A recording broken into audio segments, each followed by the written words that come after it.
That second half against Sheffield United, that was the standard. Are we all back aboard the Ryan Mason happy bus? We're about to find out. We've got Dean, Ben, Dan and Aaron back with us on another 20 minutes of West Brom chat on Pastures Green. Great to have your company once again. Dan says on Twitter, that's going to shut a few people up. Well, we're going to find out, won't we? Hope you're doing well. Plus, we're talking about this week, who's the best ever penalty scorer for West Brom you've ever seen? Who's the one person you'd always rely on to put it in the back of the net? We'll get the panel's view on all of that. We're talking our FA Cup draw, how disappointed or happy with what we got, and we're up to the letter J, of course, in our A to Z. Lots to get through this week. We're starting, of course, with the review of that Friday night game, which is a long time ago now, but we do every single game on this channel. So, Dean, are you all aboard the Ryan Mason bus? What do you think?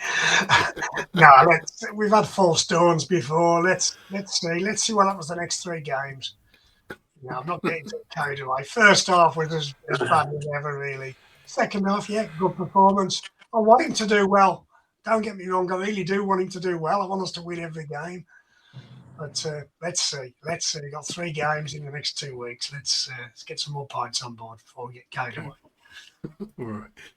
Andy says, what a refreshing team performance from a slow start with build up momentum. Heggebo was the key, Ben.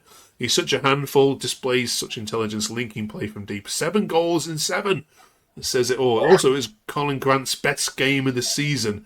He deserves his goal. Billick and Phillips were solid. Yeah, just lots to unpick there. Let's talk about Heggebo first of all, shall we, Ben? Yeah, 7 in 7. He's since he met Haaland, he's been unstoppable. Yeah, that's the secret, I think. I think I said earlier in the season, I don't think he's going to get 10 goals for us. I mean, what's on now? 8. So there's me putting my place.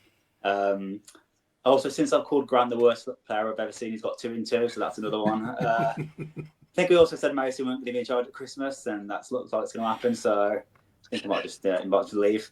But yeah, I think it's really nice to have a proper centre forward, a proper number 9 who backs it up. That he's starting to get some really good positions. And all the effort he puts in, he has deserved those goals because he is the only one over the last few weeks you can really see he's got that determination and that goal threat. And he's hopefully going to force his way into the Norway squad for the World Cup and be Haaland's number 2, shall we say? So hopefully we'll enjoy him this season, and fingers crossed he stays beyond that as well. Aaron, I'm sure I've seen his goals. His goals just seem a carbon copy of every single goal, every single week he scores. Does that just show he's getting the right positions? Yeah, I think he was anyway. I mean, sometimes he was a bit unlucky with a lot of defenders crowding him out and stuff like that. But I feel like now he's found another level to his game, and I think a lot of the players around him are finding him a lot easier now. I feel like he's getting into these positions a lot more than he was anyway. Which obviously gives us the best chance of scoring as many goals as he has, which is obviously a real positive, and it's obviously something that we've needed all season. Yeah. Dan, who else stood out for you apart from Heggebo? I'd probably say Callum Styles. I think if we had another 5 or 6 of him on the pitch, we'd be miles up the league now. But just his work rate, his determination, his timing the tackles as well. He loves getting forwards, which also helps the team out quite a lot. But yeah, he goes really unnoticed as well. There isn't a lot of praise for him, but seeing him like the past couple of games now, he just does his job. He does all the simple things right, and he's probably like one of the first names on the team. Really. So I've got some more then. Roman says, great performance second half, much like a lot of this season. For me, it finally puts to bed, Dean, the myth that we cannot play without Mowat. That's probably the biggest positive for me to come out of that game at Sheffield. Do you agree? Yeah, to a certain extent. He does slow things down a bit too much at times. He does an important job just in front of the defence. He's sort of fetcher carrier, but yeah, we didn't miss him at all on Friday night. So let's see. We could lose it all. Everybody would be screaming for him to be back in the team again. That's what it's like at the moment. It'd be nice to have a 90-minute performance. But that second half should be the standard now, shouldn't it? I mean, Sheffield United, we've spoke to their fans and said that's the worst 45 minutes they've seen all season, including the Sellers reign from them. So was a little bit of just how bad they were, or were you just that good? We seem to say this every week. Excuse me, I've nearly lost my voice. I got a cold. Every week we come out of every match saying, well, they weren't very good, were they? The opposition. It's a poor division, and we should be blowing these teams away. Personally, I think we did it second half against Swansea. We did it second half against Sheffield United. Second half at Southampton. Be nice to put a 90-minute performance in. Okay. The only thing keeping him in a job, according to this post, Ben, is the home form. His treatment of DK is beyond laughable. More of that until the end of the season. Yeah. How do you respond to that one from Tom? Yeah, I mean, definitely. I mean, our home form's been really good. I think what we unbeaten in 7, I think it is. I think I've stretched there about 3 months. Like Dean said, it'd be nice to have a 90-minute comfortable performance, because the first half of Friday was what it has been, dull, abject. And the second half, we had 2 good moments. Got to sound like Ryan Mason. And we put them away. I didn't see a great. People saying we played really well second half. I didn't see a great deal to suggest we've turned a corner. I think we need to go to Hull on Saturday and get a result, and then we've got 2 winnable games over Christmas, then QPR and Bristol. If we're putting in performances consistently like we did in that second half on Friday, then I think a few more fans will start to be on the Mason in bus, if you like. But this season at the moment, it's been kind of 1 step forward, 2 steps back, and we need to kind of build on what we've got, as we've said many times this season. Okay.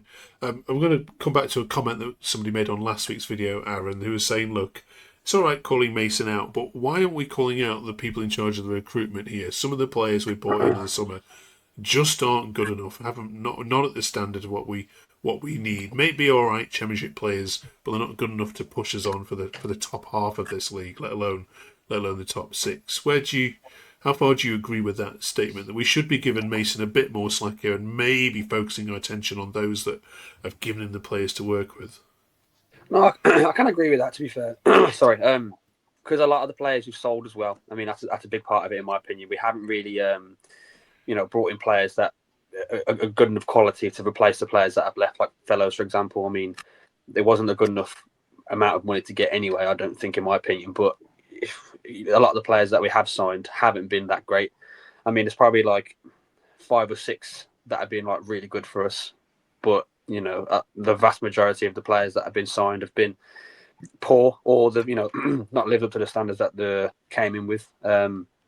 Which again is disappointing, but it's the way it is. I think if you're going to base all your transfers off a data model, there's a lot of anomalies you can find in that as well, where they look really good on the data, but they rock up and they're an absolute crock of whatever else. But yeah, it's just not ideal. I think sometimes we're trying to be too modern in our approach to recruitment and that kind of aspect of the game. But I feel like it should be a bit more spread about, and I think a lot of people that come in shouldn't be just all database. I think there's a lot of players that we have missed out on, probably just because of data alone. Okay. Dan, lots of the comments before the game on Friday were still about the goalkeeper decision that he's made, and fans still can't get over dropping Griffiths.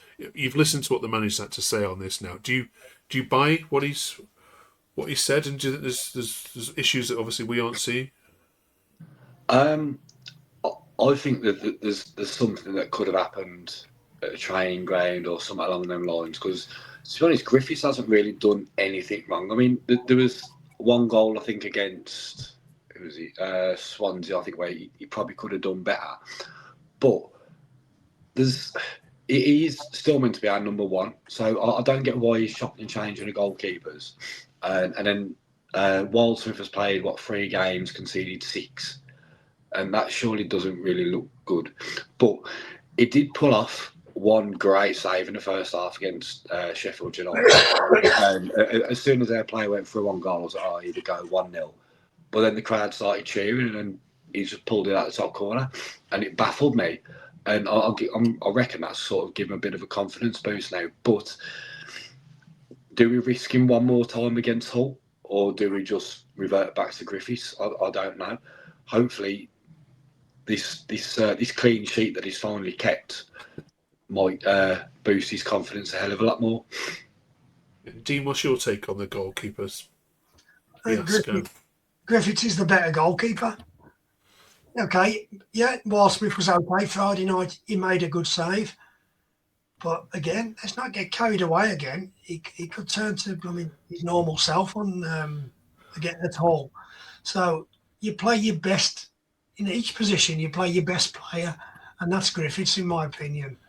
He backed himself into a corner, didn't he, bringing Walsmith in? And then he couldn't really drop him then. So I don't know. I don't know what he does at all, to be honest. Nobody knows what he does from match to match, let's face it.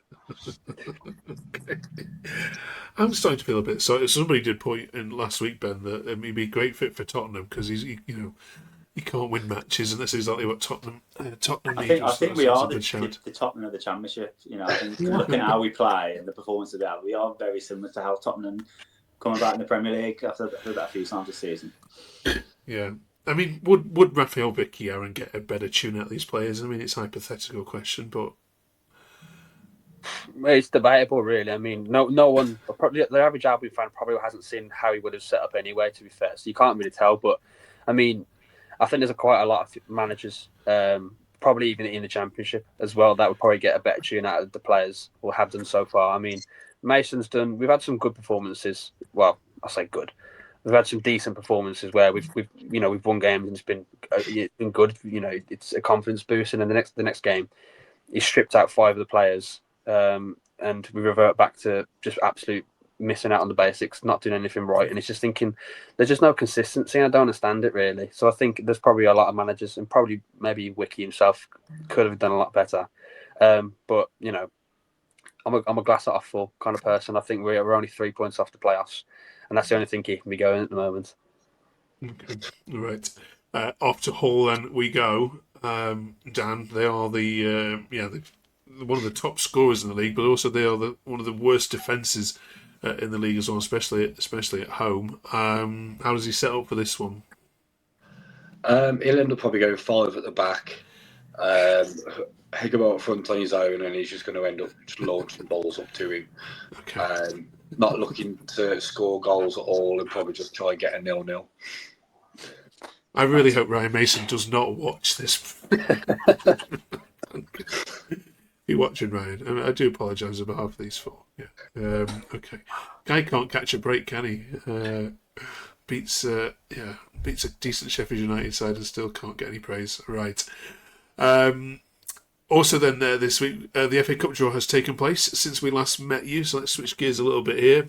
Ben, your reaction to it was? It's probably the worst possible draw we could have had. That's not even an exaggeration. It's probably the worst possible draw. Literally. We placed one, was it a week before, 2 weeks before? Yeah. So that just adds to it. So it's not inspiring at all, is it? Yeah, I think I don't think it's going to be on. I don't think it's going to be on TV. Put it that way. I don't think many will be tuning in. It will be on some sort of channel.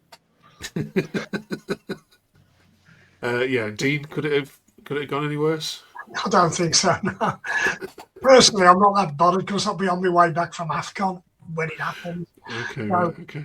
Selfish point of view, I thought, yeah, fair enough. I'm not bothered about missing that one. Right.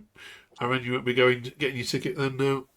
Well, I mean, probably not. It could have been Derby, which I think would have been worse. But equally, it's not great. You know what I mean? There's a lot more promising teams in there that even myself I haven't been to, and it's like, well, that would have been a nice fixture to go to, or so someone decent to play against that you don't play 3 times in a month or something like that. So it's a bit like, well, it's just uninspiring. That's all it is. Okay.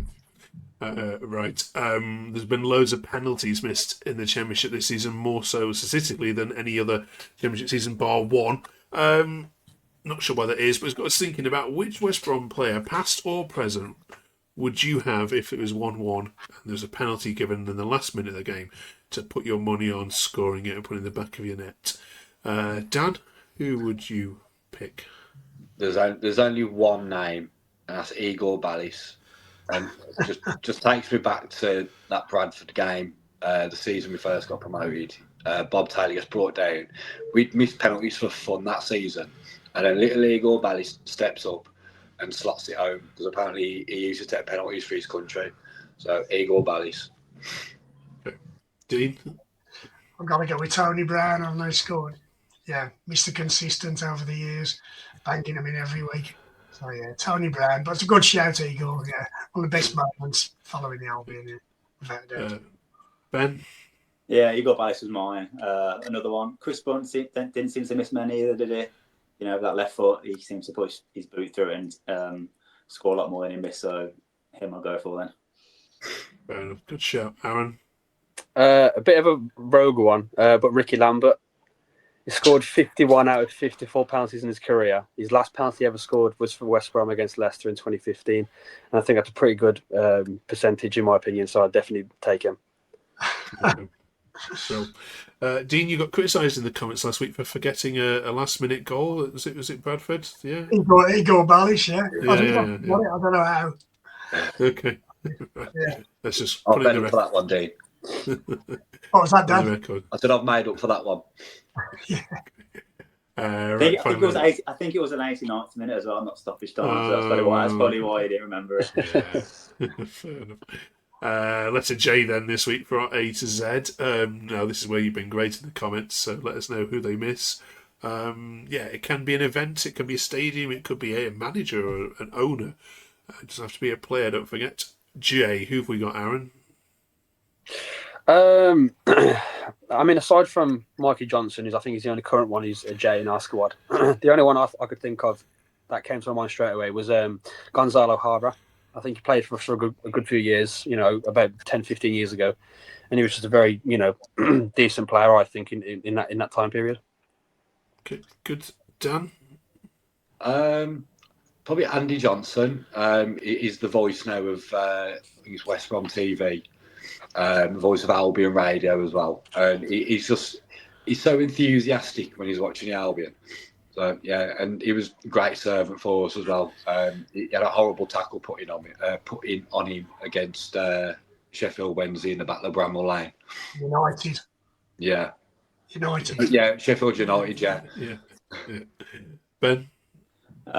Jordan, I had for that goal he scored at Molineux, that kind of scissor kick, half volley, in about 2001. So just for that goal, Jordan. Okay. Dino? Willie Johnston, best winger Albion have ever had, in my opinion. So yeah. Okay. Which one are we happy to put in then? Yeah. Willie?